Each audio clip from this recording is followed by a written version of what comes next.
Welcome back to AutoCAD Diaries, where our AutoCAD tutorials continue to expand your design toolkit. In this session, we're delving into the versatile world of circles, arcs, and ellipses, essential elements for creating intricate designs with precision.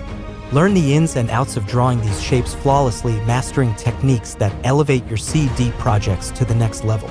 But that's not all. We'll also explore the importance of layer management, teaching you how to organize and streamline your drawings effectively. Join us as we unlock the secrets to efficient design and unleash your creativity in AutoCAD. Let's dive in and make your designs truly shine.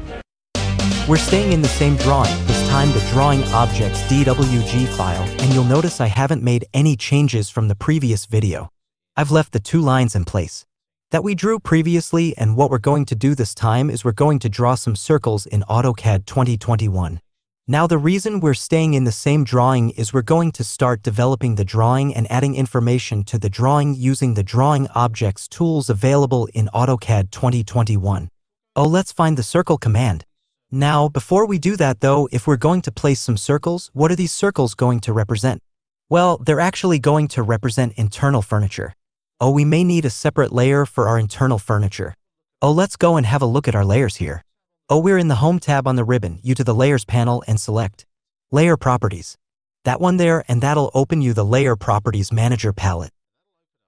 Now if I just scroll down, are there any furniture layers? And it doesn't look like we actually have a furniture layer in our drawing at the moment. What we're going to do is create a new furniture layer. We go over to this icon here, New Layer, and we click there, and there's our new layer, and it defaults to Layer 1. I'm going to call it capital I and then a dash and then for internal furniture. And what I'm going to do is leave the line tie as continuous and just click there on the color. And I'm going to give that a color that's going to stand out on the drawing. I'm actually going to use an orange color, this one here. That's color 40, and then click on OK, and then what you want to do is actually double click on this little sheet of AR here next to ifern, and that'll make it the current drafting layer, and then close the Layer Properties Manager. And I'm now on the internal furniture layer now where we place the lines here. I'm going to zoom in on this little corner here near the door, and I want to place a circle here to represent a table. And it's going to be a table that is 3 meters across in diameter, so I need a radius of 15 meters or 1500 millimeters. We go you to the circle command in the Draw panel that's on the Home tab on the ribbon. Click on the flyout menu and you can see there's lots of different circles available. You've got center radius, so you pick the center point and obviously type in the radius center diameter. AME is the radius one, but you specify the diameter. You pick 2 points on a circle, you pick 3 points on a circle. You use tangent, tangent object, snap, and then specify radius. Last but not least, you can use tangent, tangent, tangent object, snap as well. Now all of these have different uses in different environments. I'm going to use the basic one, the default one, center radius. I come into the drawing area now, and the dynamic input is prompting me to specify the center point for the circle. Just pick an ointment somewhere in this area bounded by the grid lines. I'm going to click. There's my center point, and as I drag the circle out, can you see? Now as I drag that out, I'm actually specifying the radius of the circle. Now I want it to be 1500, so I type that in. Into the distance box, press enter, and there's my circular table. If I zoom out slightly by rolling back on the wheel a little on the mouse, there's my table there. Now that table is on the iFurniture layer, and I've just drawn a circle in AutoCAD 2021. Now what we're going to start doing, as I said, is develop the drawing. We'll start adding some extra walls, some extra furniture, some chairs, and so on, and we'll start developing the drawing so it looks like a floor plan of the first floor of our building. That's how you utilize the circle command in AutoCAD 2021. Now the arc that we're going to draw is going to come off of this corner of this wall here. What we're going to do is we're going to make sure we're on the right layer. Good AutoCAD practice. Make sure you're on the right layer before you start drafting anything.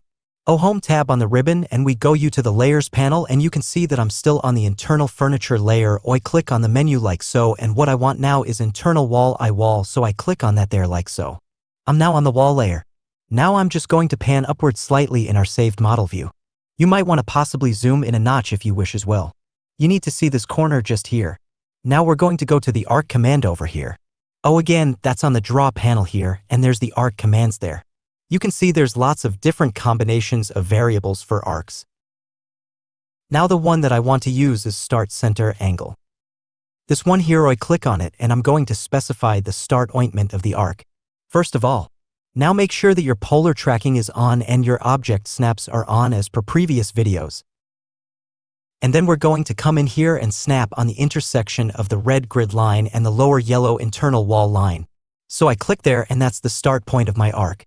I then drag to the left. Now because I've got polar tracking on, can you see I get the green dash line? Oh, I'm going to drag this way. Now if I drag, I can actually type a distance as long as I keep that level. You see that?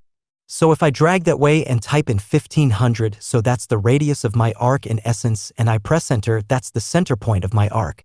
Now because arcs always go counterclockwise, you can see it's trying to go over the top, so it's forming a semicircle that goes over the top of the crosshair. Now it's asking you on the command line and also on the dynamic input to specify your included angle. Now don't forget you can put a minus sign in front of an angle in AutoCAD. Oh, if I want to go in the opposite direction, I'm starting at that start point and coming around the bottom of the circle. Form the arc, I would put a negative in first of all and then the 90 degrees like so. It's a negative A dash and then 90, and if I press enter it takes the arc in the direction I want to go. Oh, what we've got there now is a nice arc going through 90 degrees ready to form our little internal wall there that's going to separate that little reception area from the main concourse in our building. Now you'll notice in the center of the screen there's a white rectangle. Now we need to zoom into that white rectangle. They're purely sacrificial lines for my purposes to demonstrate exactly how you form an ellipse in AutoCAD. Now I'm going to go onto a layer like so. So I go to my layer properties or layer control here, and what I want is an actual flooring or furniture type layer. And you'll notice I've got iframe there. That's the one I'm going to use, internal furniture. Now, whilst this isn't specifically internal furniture, it's going to be a floor relief and I'm going to do it in an ellipsoidal way, so it's an ellipse rather than a circle or a rectangle.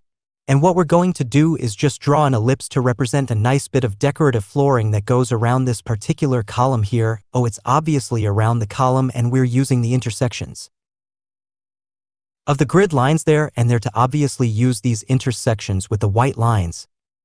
Now the ellipse command again is on the draw panel in AutoCAD. So over here on the home tab and there's draw and you'll see ellipse just here on the right hand side. Click on the flyout there and you've got three different types of ellipse. You've got an ellipse by center, an ellipse by axis and endpoint, and an elliptical arc.